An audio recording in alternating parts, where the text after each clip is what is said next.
Hello, everybody, and welcome back to the Dash Trader Newsroom. This is Michael DeGioia bringing you a show on the have oil prices and gas prices peaked, and or will market turbulence continue?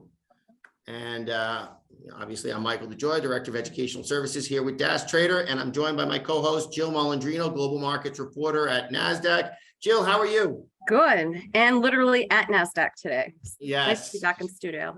You're back at the market site. That's great. So have gas prices have pretty much dropped in the last week. The big question on everybody's mind is have energy prices peaked, or should traders and investors look to buy the dip? I'd love to hear your thoughts on this because there's been quite a bit of mixed signals as of late on this topic. I think it almost correlates to what we're seeing in the equity markets, where it's tough to trust these bounces. And when you get these moves, whether, if it's 1-2% in any given session, I think I'd rather see a little bit more steady and get a longer term trend established versus trying to buy the dip in any asset class, because I don't think we have all the volatility out of the system yet. And we also have to remember that over the next 4 weeks, until we start to get some core economic data and we get into earnings season again, we really are in a vacuum of information and everything's focused on macro and the headlines. So I think I would certainly not go all in if I'm looking to buy the dip, and would be looking for a little bit more stability, again, not just in equities, but across all asset classes, including energy.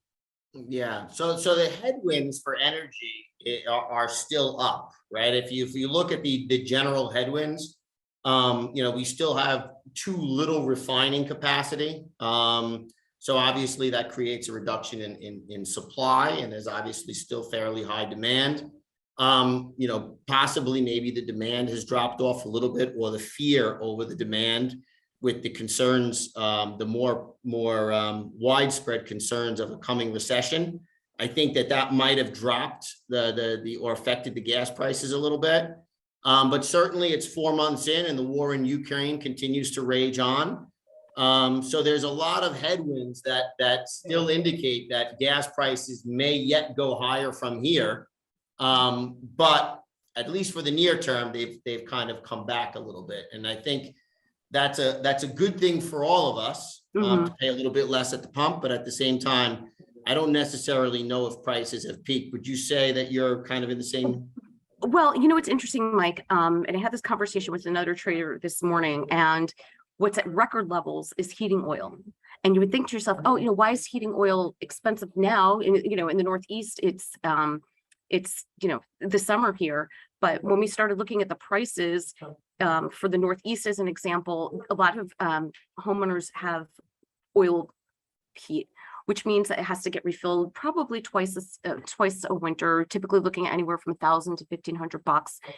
It could be priced as much as $3,000, right? And these are all things, when you buy homes or when you're planning out your budget, you don't expect things to double year over year. So I think that's a concern in terms of consumer demand. And another reason is, if I understand it correctly, that type of oil is also what's used to refine diesel.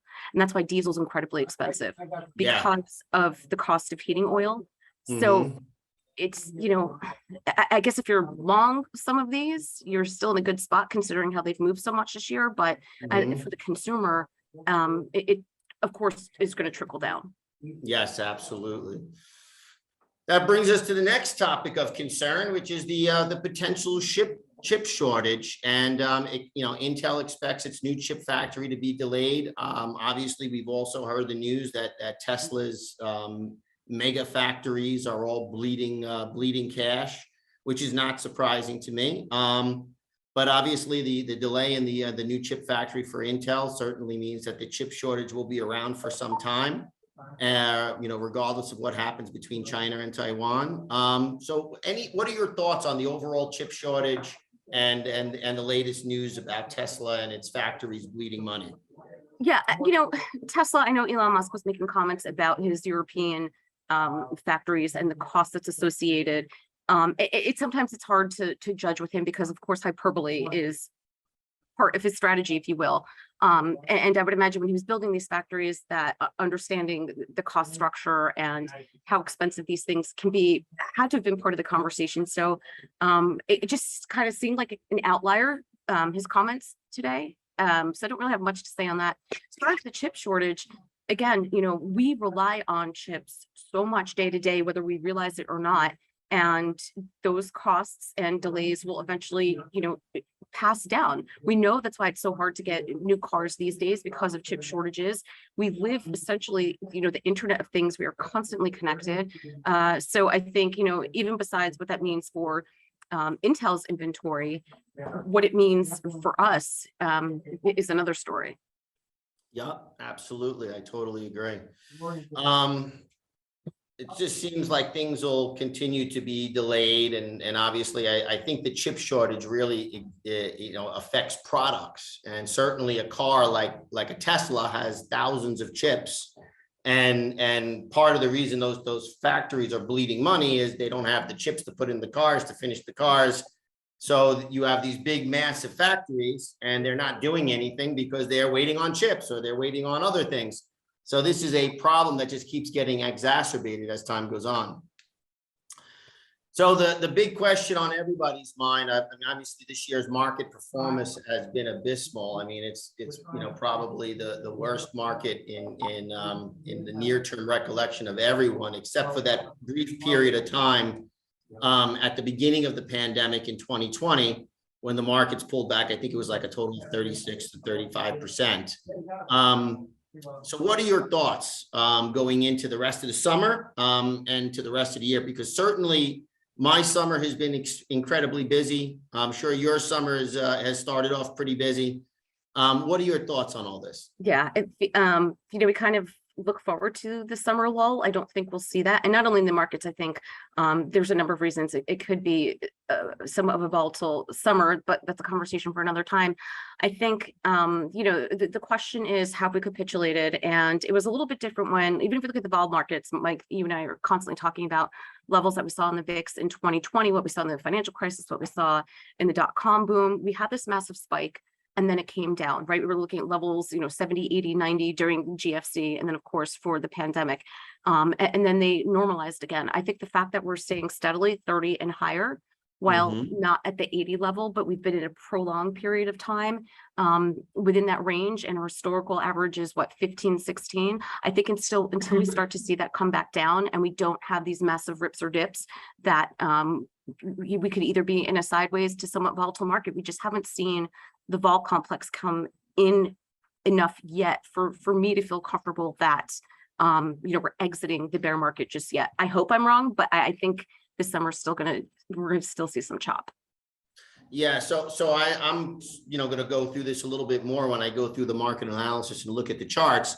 But certainly from a technical perspective, a market that's moved down the way that this market has moved down usually needs some time to kind of correct through time and to digest some of this massive move down that we've seen.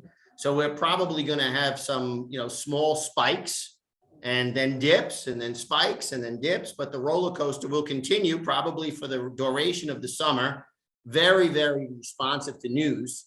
And then finally, once things have kind of caught up, usually there's a move, a kind of fade, and then another move. And that second move is usually what leads to some kind of a capitulation or some kind of resolution.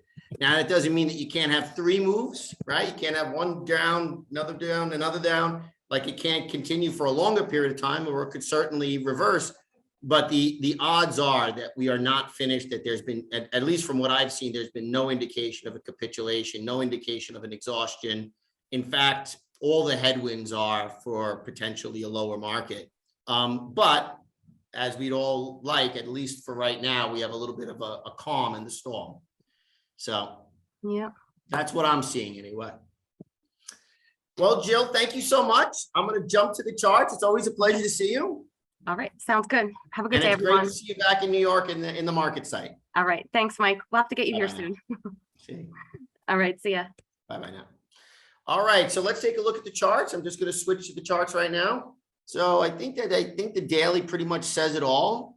Okay, here we have a move down. We've gotten a nice move back up. This is on the this is the SPY, which represents the S&P 100.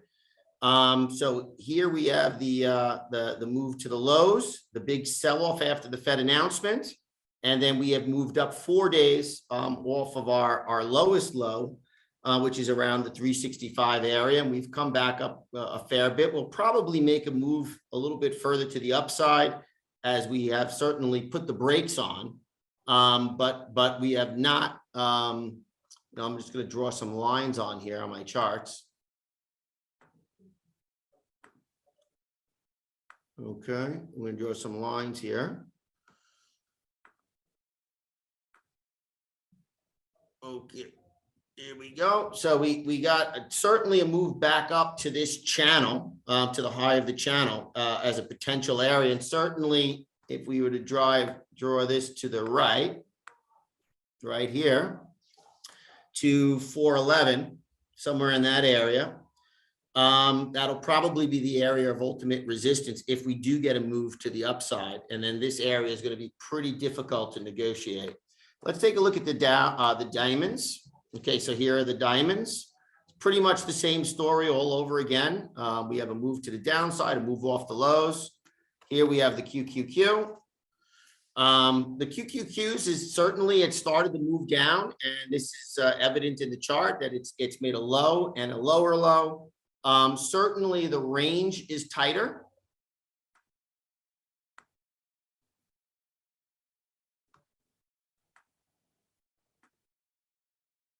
We have a move down here, but we are kind of coming to a point. So usually when you get kind of a consolidation and this is considered a downward wedge, that's fairly bullish from a technical perspective.